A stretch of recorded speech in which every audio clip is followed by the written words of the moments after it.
ਤੁਸੀਂ ਬੜੇ ਬੜੇ ਸਿਆਸੀ ਨਮੂਨੇ ਵੇਖੇ ਹੋਣਗੇ। ਹਰ ਜਮਾਤ ਕੋਲ ਅਜਿਹਾ ਨਮੂਨਾ ਹੈ ਕਿ ਤੁਹਾਨੂੰ ਹੱਸਣ ਉੱਤੇ ਮਜਬੂਰ ਕਰ ਦੇਵੇ। ਇੱਧਰ ਵੇਖੋ, ਬਿਰਿਆਨੀ ਉੱਤੇ ਹਮਲਾਵਰ ਹੋਣ ਵਾਲੇ ਨਮੂਨੇ।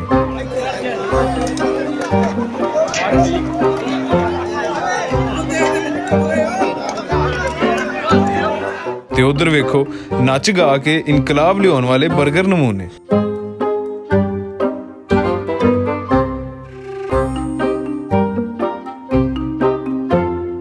ਤੇ ਭਾ ਹੋਰੀ ਫੀਡਰ ਦਾ ਦੁੱਧ ਪੀ ਪੀ ਕੇ ਵੱਖਰੀ ਕਚਹਿਰੀ ਲਾਈ ਬੈਠੇ ਨੇ।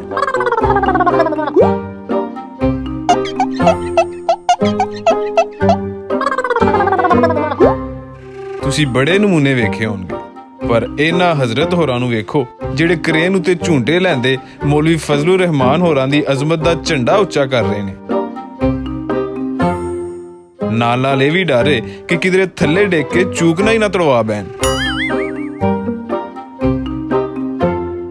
ਥੱਲੇ ਖਲੋਤੇ ਨਮੂਨੇ ਵੀ ਤੁਸੀਂ ਪਛਾਣ ਹੀ ਲਏ ਹੋਣਗੇ।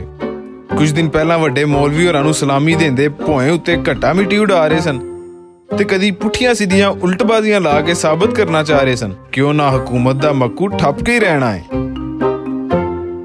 ਇਹਨਾਂ ਨਮੂਨਿਆਂ ਨੂੰ ਵੇਖ ਕੇ ਹੋਰ ਕੁਝ ਸਮਝ ਆਵੇ ਨਾ ਆਵੇ, ਇੱਕ ਨਤੀਜਾ ਜ਼ਰੂਰ ਨਿਕਲਦਾ ਹੈ ਕਿ ਸਾਡੇ ਮੁਲਕ ਵਿੱਚ ਸਿਆਸੀ ਮਸਖਰਿਆਂ ਦੀ ਕੋਈ ਥੋੜ ਨਹੀਂ।